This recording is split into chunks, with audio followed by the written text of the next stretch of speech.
नमस्कार दोस्तों, BTSC ANM 10,709 को लेकर क्या अपडेट्स है। काफ़ी लोग कमेंट्स कर रहे हैं कि जो फाइनल मेरिट पे रोक लगी है उसको लेकर क्या अपडेट है। केस कब हुआ, यानी आपको हम स्टार्टिंग से आज बताने वाले हैं कि केस कब हुआ से लेकर के 22 फरवरी तक कब कब सुनवाई हुई, कैसे आगे आगे डेट मिलता गया और फाइनली क्या होगा।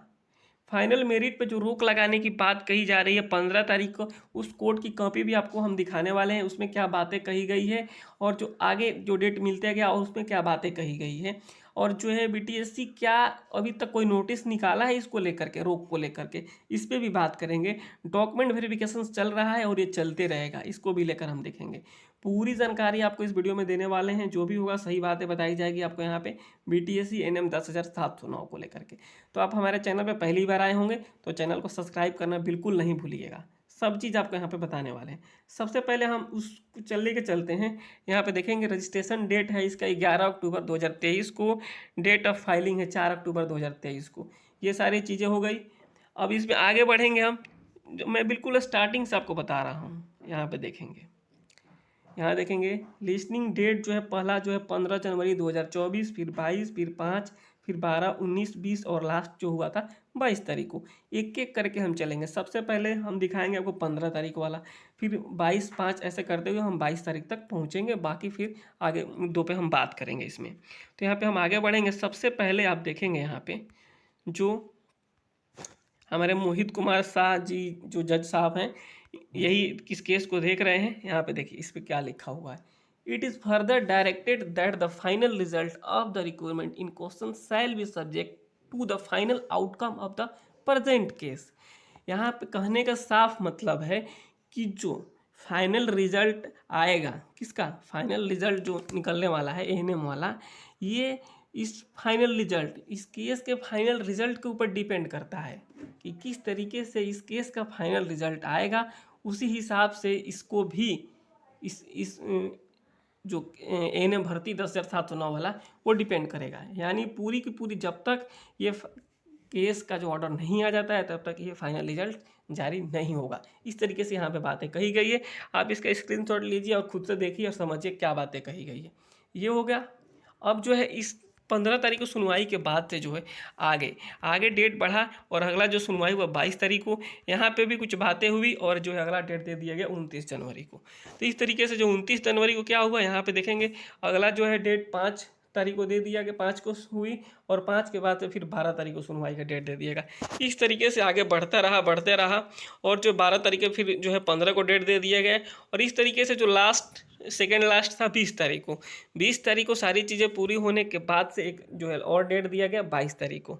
22 तारीख के बाद से यहाँ पे आप देखेंगे जो 22 तारीख का फैसला आया, एक तरीके से फैसला नहीं कर सकते इसे, एक तरीके से जो कहा गया 22 तारीख को, here the learn counsel in the of counsel of the party यहाँ से at length judgement is reserve. यानी 22 तारीख को जो फाइनल एक तरीके से कह सकते हैं इसे कि जो जजमेंट रिजर्व कर लिया गया, ये रहा पूरा पूरा सीरीज वाइज इस तरीके से हुआ कि कब जो है केस रजिस्ट्रेशन हुआ से लेकर के 22 तारीख तक का सफ़र ये है।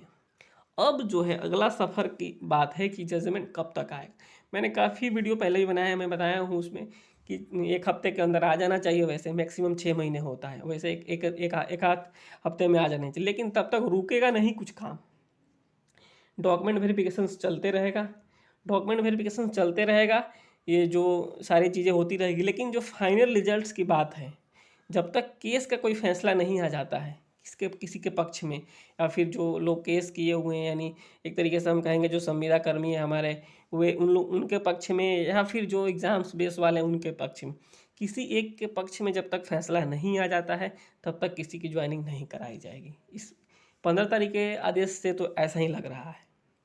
तो इसके पहले भी मैंने जो वीडियो बनाया था उसमें मैंने बताया था कि किसी तरीके कोई रोक नहीं लगी है, क्योंकि आप यहाँ पे देखेंगे बिहार टेक्निकल सर्विस कमीशन का जो वेबसाइट है, यहाँ पे जो है 15 तारीख के बाद से ऐसा कोई नोटिस जारी नहीं हुआ है कि जी हम रोक लगा रहे हैं, अब काउंसलिंग नहीं कराएंगे। इस तरीके कोई नोटिस आया नहीं है। कोर्ट का आदेश ज़रूर हुआ है, उसने डायरेक्टेड किया है, निर्देश दिए हैं, कोर्ट ने दिया है, लेकिन जो ये सारी चीज़ें हुई है इसको लेकर के बीटीएससी की तरफ से कोई अपडेट अभी नहीं है।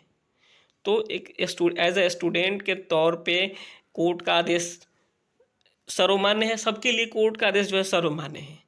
लेकिन जब तक बिहार टेक्निकल सर्विस कमीशन जो है अपने तरीके से कोई नोटिस नहीं जारी करता है, तब तक विद्यार्थी क्या समझेंगे, ये जो है बिहार टेक्निकल सर्विस कमीशन ही बताएगा कि जो है सारी प्रक्रियाएं पूरी हो जाती है उसके बाद क्या होगा। लेकिन अनुमान ये किया गया है कि ये सारी प्रक्रियाएं पूरा होते होते कोर्ट का आदेश भी आ जाएगा, और कोर्ट का आदेश ही सर्वमान्य होता है और उसके बाद ही आगे कुछ हो सकता है। फिलहाल अभी ये मान के चलिए, और आप खुद से मैंने कोर्ट का ऑर्डर भी आपको दिखा दिया है कि जो है 15 तारीख को कोर्ट ने क्या कहा था और 22 तारीख को क्या कहा है। एक हफ्ते मिक्स लग रहा है, एक हफ्ते के आसपास हो सकता है कि कोर्ट का जजमेंट आ जाए, जिसके पक्ष में भी आए फिर उस हिसाब से आगे काम किया जाएगा। लेकिन फिलहाल जो है बिहार टेक्निकल सर्विस कमीशन की तरफ से कोई ऑफिशियल अपडेट नहीं है। तो यही है अपडेट। बाकी जिसका डॉक्यूमेंट वेरिफिकेशन हो रहा है, आप लोग डॉक्यूमेंट वेरिफिकेशन कराइए, बिल्कुल निश्चिंत रहिए, कुछ ना कुछ बीच का हल निकलेगा, दोनों के लिए सही होगा। बाकी जो अपडेट आता है आपको तुरंत बताया जाएगा। आप हमारे साथ बने रहिए, हमारे चैनल को सब्सक्राइब करके रखिए, और चाहे तो आप व्हाट्सएप ग्रुप भी ज्वाइन कर सकते हैं, नीचे लिंक दिया हुआ है।